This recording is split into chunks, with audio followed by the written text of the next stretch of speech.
রবীন্দ্রনাথ ঠাকুরের গীতাঞ্জলি কাব্যগ্রন্থের ইংরেজি অনুবাদ সংস অফ অফেরিংস। 1913 সালে সাহিত্যে নোবেল পুরস্কার লাভ করেন তিনি। ডব্লিউ.বি. ইয়েটস গীতাঞ্জলি ইংরেজিতে অনুবাদে রবীন্দ্রনাথকে সহায়তা করেন। রবীন্দ্রনাথ ঠাকুরের এই কবিতাটি তার নোবেল পুরস্কার বিজয়ী কাব্যগ্রন্থ গীতাঞ্জলি থেকে নেওয়া হয়েছে।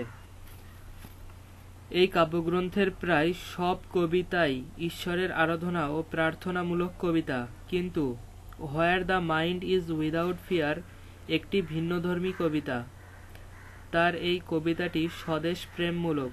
কবি এই কবিতায় বিধাতার কাছে একটি আদর্শ রাষ্ট্রের প্রার্থনা করেছেন।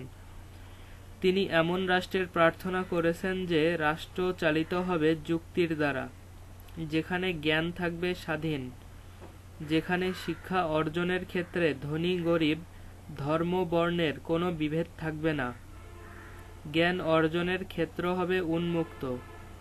তিনি এমন একটি পৃথিবীর প্রার্থনা করেছেন যেটি উগ্র জাতীয়তাবাদের নিগড়ে বিভক্ত থাকবে না। তিনি মনে করেন সে রাষ্ট্রের জনগণ নিরন্তর শ্রমের মাধ্যমে পরিপূর্ণতার দিকে এগিয়ে যাবে।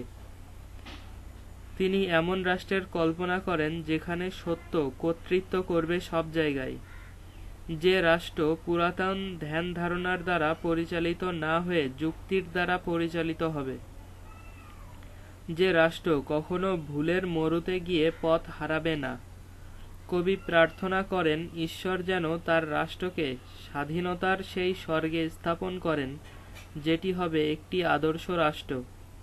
কবির এই আদর্শ রাষ্ট্র কোনো এক বিশেষ গোষ্ঠী বা গোত্রের আদর্শ রাষ্ট্র নয়, এটি হবে সবার জন্য একটি আদর্শ ও অনন্য একটি রাষ্ট্র।